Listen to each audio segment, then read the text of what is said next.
Sarah Tola TV. Congo peut être comme un problème de visibilité. Mais est-ce qu'il y a qui m'a maman bête Sarah? N'est-ce pas que ba warrior ba gola ba kuma mité maman. Te ba mité maman be. Batala ka ba musique. Batala ka susu maramba ba ninga te. Il faut que warrior atala ka fali. Gaulois atala ka ferry. Entre temps na kalezaki aroyo ka pe papa wemba. Oui. Atali King Kester a kepe concert à Mututel. En tout cas ba fanatique mi balé wana ba mité maman be. Sarah Tola TV. En tout cas fallait pas amta matalana. OK. Kubo sanate amatalana makasi. OK. Sarah Tola TV. Natala elongma ba manike oyo kovanda pe na plateau a PD wana ya leke chukolobake. Sarah nani ba yebani te azoza courage a olela e pona nini.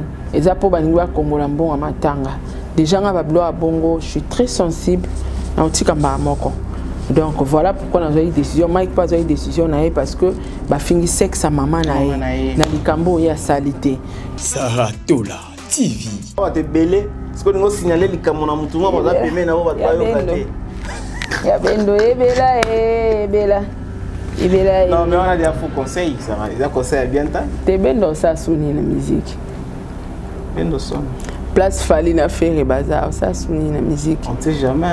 Succès Fali. Nous le soir hein. Succès Fali na éviter équatérie na neni ni po balé ki ba bima. Ba vio ba mité mama ben. Sarah Tola TV. Ata gratitude wana mutaki le la raffinate hein. Raffine mutaleli était. Donc tout le monde a que bandeko bazaki na rando na Raffine. Ba bundisa ki bato ba ngai ba rendre hommage na Raffine. Matanga na ele ka bien ba honorer ba bundisi bango pour que Raffine ba sundola ende ba sundole wana.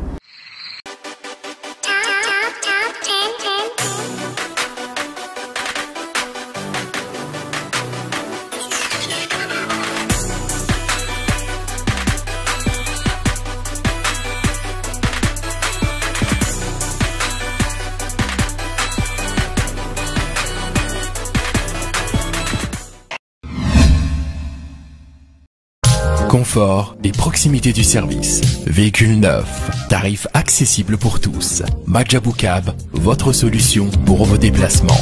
Majabou Cab, à l'heure, à la journée, réservation aéroport. Majabou Cab, votre solution pour location des véhicules. Majabou Cab, 085 435 0000. Majabou Cab, location disponible via application Android et iOS. Majabou Cab, l'univers du confort. Sarah Tola TV, la chaîne qui assure, Il est l'heure de vous informer. Ingénieur, je souhaite s'il te plaît, parce que bonjour, bonsoir, mesdames et messieurs. Vous allez nous suivre partout à travers le monde. Merci pour la confiance dans Bino parce que après Tarabiso, attention à Bino, ce n'est pas chose facile. Raison pour laquelle à chaque fois, on remerciera toujours Bino. Au cours de cette émission, je vais essayer un peu de faire ma cam vraiment comme elles sont, les choses comme elles sont. N'a vraiment maï na mon pour dire peut-être quelque chose à vrai ou mieux à faux. On vient tous de voir les grands concerts de pasteur Moïse Zombi Nasta de Martyr. Bravo à lui, le pasteur, l'artiste. Au total, à concert, il y a frère pasteur Mike Kalambay na Zénith de Paris. C'est une première, comme on a que gospel, un musicien congolais gospel, attendu sa Zénith de Paris Bongo. En tout cas, bravo, félicitations à pasteur Mike Kalambay. Après, concert, il y a Mike Kalambay, on a participé dans Mamakamobele Zoleka. Mais avant, c'est là, tout ça qui n'a deuil. Deuil oyo moko ya biso ndeko na biso Raffine Tumba oya utotika biso mais bandeko bolanda biso bo me campé ko sala ba analyse. J'ose croire que beaucoup na ba TikTok na ba YouTube partout bo moni comment makambo sala malus analyse les émissions par rapport à makambo wana. Après Zénith de Paris à pasteur Mike Kalambay mamuni ezoleka na ba internet entre ba frères na ba sœurs na biso. Et après Liwa ya Raffine Tumba, Maramni nezoleka entre ba frère na ba sœur na biso ba responsable. Je répète encore, ce sont tous des responsables. Et je me pose la question, est-ce que bazo salango nanko pour na robeta batu mabaku ou bien ils sont normaux? Mais franchement trop c'est trop. Tango ba grande personne bazo yara na télévision qu'on se comporter comme le petit garçon et les petites filles. Ni habité bazo salango nanko ou bien baza vraiment sérieux dans tout ce que baza ko sala. De l'autre côté de la musique, l'artiste musicien Fally Ipupa, personnellement, je lui dis merci. Aujourd'hui, après combien d'années, je ne sais même pas. Moutoulogo la Diena Bisso, Ben Dosson, invité Nanga Banda à déranger. Ça prouve que Nagate Misope a déranger. Moutoulogo Ben Dosson, Diena Bisso Ben Dosson, n'a habité mon Kolasouka, via Kendami qui l'a habité. Hein? Et ça a faux chanteur en place en Norbeta. Azaki un bon musicien. Ndora vient à Bisso Sampaio. Sampaio, Ndora vient à Bisso Sampaio. Père son âme King Kester. Ba vie ba kenara kuto ba kenara na bango ava King Kester akufa ba kenara na bango. Mais vie pesara ndenge pesa. Et aujourd'hui voir pour citer que c'est des artistes, voir bah cette génération peut-être les lots. Moi, je suis peut-être facilité à ma voyage. Et leurs amis, leurs petits, leurs master, leurs vieux, Fally Ipupa faciliter à faciliter bango na kopesa bango ba visa. Mais même carte pour na batouana, est-ce qu'on peut pas dire merci à quelqu'un qui a fait babiloko? Excusez-moi. Quelqu'un qui a fait bilomo ndenge wana. Fally Ipupa a encore donné le visa. Na bateau oyo bazalaki na difficulté à visa, il faut le dire la vérité. Na bateau bazalaki na difficulté à visa. Bravo. Merci à Fally Ipupa. Et en dehors de ça, il y a des concerts aux Ali Kozela le 15. Nous attendons Genève Arena de Ferigola. Malheureusement, c'était prévu pour le 1er juin. Adidas Arena avec Mokwa Bongo, Félix Oase quoi malheureusement. Concert est comme il sous en décembre, mais je sais pas, mais c'est comme si il n'y aura plus de concert. Il y a Félix Oase qu'on a Adidas Arena. Fally Ipupa avec ses deux concerts à Bordeaux, concert en Italie et son double stade de Martyr. Elle est de retour à Kinshasa. Après avoir Kusala Nyoshe Salami, Saratola est dans notre plateau. Saratola. Merci beaucoup Nokodona, merci d'abonner à Toute Info et puis d'abonner à Saratola. Très bien, Sarah Lingibiso Mingi, ça là qui déjà, moi quelques temps, tout tourné qui émission, parce que vous êtes sur place na Kinshasa. Ouais. Vous allez qui na déplacement. Maramokende là qui bah séjour, elle est qui malam Saratola. Ouais, très bien, très bien. Bah séjour elle est qui bien. Et nakenda un forum panafricain à la femme entrepreneur. Ils ont organisé la fondation Neema, il y a madame Ketia Olangi. OK. Et bah reconnaître Bissopé va passer biso ba brevet de reconnaissance étant entrepreneur. Félicitations. En même temps, tous eu ba opportunité de présenter ba projet na biso, ba remettre biso ba fonds grâce à la fondation Neema. En tout cas, un grand merci encore une fois à madame Ketia Olangi ainsi que naba organisateur nyonso ba organizaki forum panafricain wana na Belgique.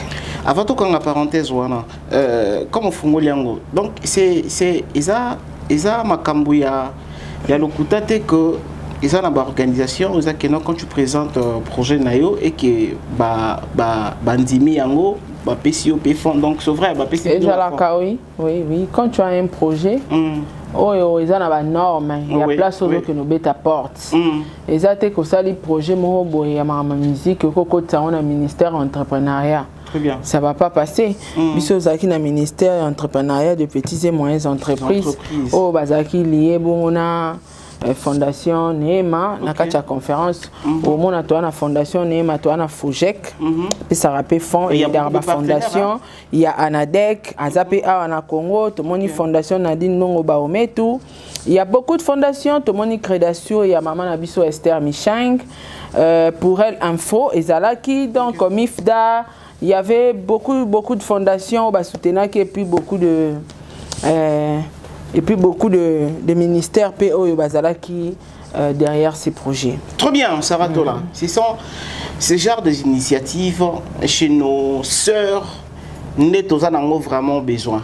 Alors, ma première question est de savoir, Sarah Tola, pourquoi Lélo, vous êtes pointé du doigt que Sarah Tola, Azo Sepela, Azo Mela, na matanga ya moninga ozo fungola ba champagne ozo mela pona nini ko sepela na liwa ya moninga c'est elle que tu te dis consoeur o ya za ko sala musala za ko apprécier pona nini ko fungola ba champagne na liwa nae.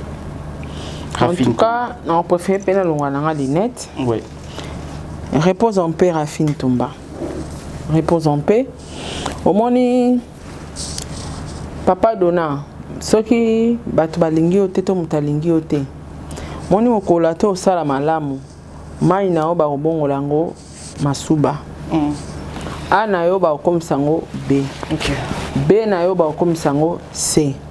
Tout ça tout simplement parce que balinga côté nga na ki invité et ande na zabwe babengisi nga la restaurant moko to na boîte moko na okende moto kutu so bango ba lo bananga mais moto kutu Rafine à soutenir Tia Koufi se faire écola. OK. Faire aki na souci te. Faire à seulement mbo azo sala pe obeta concert ayepe matanga te parce que makamango ezalaki déjà va Rafine Tumba Koufi. Ya on a lo baneti bo faire pa ye matanga te. Rafine a Koufi gauloise. Ozo comprendre. Bato batikali wana balobela affaire pe ba mona. OK. Ba mona. Lelo Rafine a Koufi akei lokola moto ayeba na ina batoté mais Rafine va passer la choix à Rosala gauloise aleki na orchestre belé. Rafine a travaillé aussi avec Fali hein. Okay. Faut pas oublier avec Fali aussi. Oui. Okay. Oui. Rafine ngana yeba inde abanda soutenir ming Fali hein. OK. Après les alaka obeba ni koto boki ngunda koto ouais. Mais sinon azari pour travailler na Fali. Donc moi je dirais que bateau bakanisa na meleli pe matanga ngo champagne bakanisa ka bongo mais il a importé bonga nzambe nda oyeba ke ezandenge bateau balobité parce que soto luki bateau ba melara ba champagne na baliwa bateau Karina zawa na mela champagne na liwa mwana Gloria azo melango zoloba azo kalinga makemba zoloba yo sayana yo lichombe okufi la salaka ngote. OK. Donc je pense que peu importe, il y a penser na bango bako penser sur champagne nanga et tel bango mais important nous avons mis la champagne à l'occasion de quelque chose au babing senga le rôle invité de marque ba offrir à manger et puis à boire. Très bien. Nous sommes en train de participer à un deuil abandonné. Vraiment. Nous sommes en train de participer à la cérémonie à deuil à concert Nabiso de l'EC. Pendant que tous les ndeko ya basina mibali bazana Belgique pas en France. En France, Belgique, na bateau bazala kuna tout le monde a basala ngo ceux qui ba événement ils basala ngo avec beaucoup de facilité. Ouais. Mais nous sommes en train de voir que sabotage total et pas ya bandeko ba ça qui musala mona Rafine sabotage et zali comment on a mis sous na communauté congolaise pour na matanga ya Rafine. Qu'est-ce qu'on peut comprendre Sarah Tola na matanga ya Rafine de laisser abandonner très surtout ça fait mal parce que ça n'a pas mopaya. Ouais, ça se voit que tout le monde a sauté dans les réseaux sociaux. Pour la bateau, bah éviter, elle a informé, bah on m'a dit que tout le monde a été. OK. Tout le monde a été pour tout soit lingoté de ton vivant à lingoté so comme bébé. Jamais. Bateau bah ça acquérir wana que ennemi na ya kufi ya ekolela la kisabatu kaza mutema malamu alile ennemi te a olela ta ochola ya sepeli. Ochola ya sa mutema. Oui, parce que moto linga kete de son vivant okolinge te tia okofa.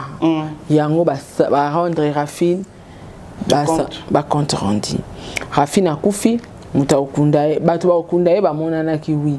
Mais est-ce que Gilet Bontalatala ça qui pire Rafine? Je ne pense pas. Je sais pas mais je ne pense pas. Dans les Kardashians, je l'ai peut-être à Salate. À Salate. Ni une équipe nationale. Donc, autrement, Batumoro, Basalaki force et au soutenir maintenant à Rafine. Ngai président Mike la Duchesse, Raissa Pindi, Gloria Olangi. En tout cas, c'est décidé qu'il faut vraiment tout soutenir corps. Et tout soutenir Matanga, tout Kende. Ngaku tunayo kana ina président Mike so na komi Belgique. Photo kutana to Kende, kota la corps à Rafine plutôt que kota la bana.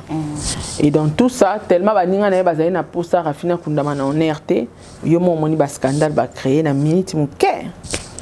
Ba finginga muibi, Gloria muibi, oh tout le Congo mbongo te. Ba fingi Mike la Duchesse papa na ye ya mama na ye grâce mbiso a fingi Mike la Duchesse ye mo pa ke matanga te. To moni ba contribution ba bimisi ba li biso mo to sala ma programme matanga eza matanga na biso ba golwa. Ata golwa moko ata ya fanatique a faire. Ya ndenge Rafina fingara mama ya kofi pour na faire, ninga finga ba ministère pour na faire. Ata gratitude wana mutaki le la Rafina te. Rafine mutaleli était. Donc tout le monde que bandeko bazaki na rando na Rafine, babundi saki bato bangai ba rendre hommage na Rafine. Matanga na ele ka bien, ba honorer, babundi si bango pour que Rafine ba sundola ende ba sundole wana. Tout le monde ne parle plus. Quand il y avait Sarah, Gloria Olangi, Mike la Duchesse, tout ba rosa ba live sur Rafine. Mais les loba Congo li pela bambongo mbongo zo eba na côté keite et Moutaolo ba pas azate, baza trop à l'aise là où ils sont. Donc moi je trouve que liwa ya Rafine ngai na yeba. Mais pour na bato batika li ba yeba ke to lingana ate. Sarah Tola, toutes ces personnes qui disaient boza bande ko Rafine te, boza ba masa na été botika bo. Aucune personne a qui membre de la famille na ye. Donc tout moko te azalaki na liloba ya koloba na décision ya ko. Ouais. Alors pourquoi bino besoin qu'il y a une initiative ya bien pour na parce que ndeko sa kufi mabeto mbalamu ayebi sauter. Besoin qu'il initiative ya bien ya ko kende tisuka pour na ko sala que corps wana ndeko na biso le lamana na boto si ale lamana honneur na ye to rendre ba dernier hommage. Na katikati pourquoi bakoloba ya bato décourager bino et bota la place to komi matanga komi basundoli matanga. Pourquoi vous avez fait ça? En fait, je pense que Batnios tout le monde qui va émission Salamaki. Yamabé. Ouais. On le sait. Mais ça décourage. Je fais quelque chose par compassion, par humanisme. Mais bon, au fin on sur yango on a bénéficié d'un intérêt dans côté. Toi mais laisser tant que tu vas où là. Yo vanana Rafine wa pinatala elongma ba manike oyo. Ko vanda pena plateau a PD wana ya leke chukolobake. Sarah nani ba yebani te azoza courage a olela e pona nini eza po baningi ba kongola mbongo matanga. Déjà nga ba blo a bongo, je suis très sensible na otika mba moko.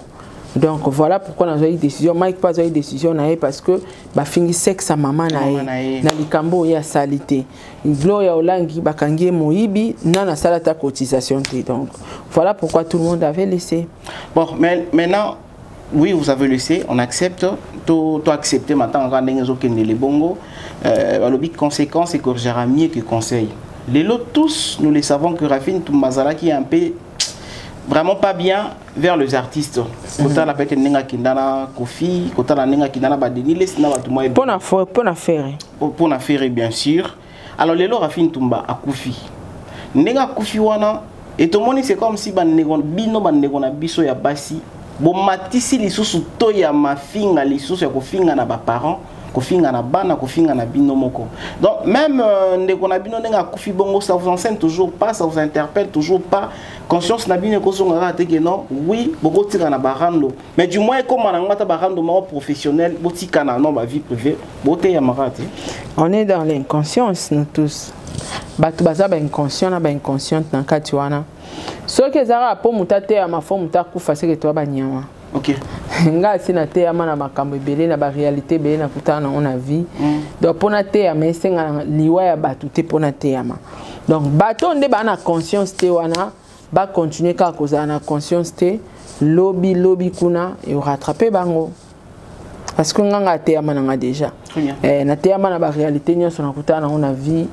Ils ont enseigné ofutelaki koto okabelaki muteloko osalaki bo osalaki donc tout ça là ils ont enseigné nga ils ont permettre nga na yeba ki ah lobi na otambola awa te lobi na oleka a te place eza muselulu so leki okwea ah na oleka a te koto ba ma ezaka na veni wana na kota veni wana pona bima kuna donc ceux qui ba il faut ba liwa e banda ko enseigner ba je trouve que to comme banyama moto aza humain alors c'est la liwa ya moto tepo azo enseignement quelconque.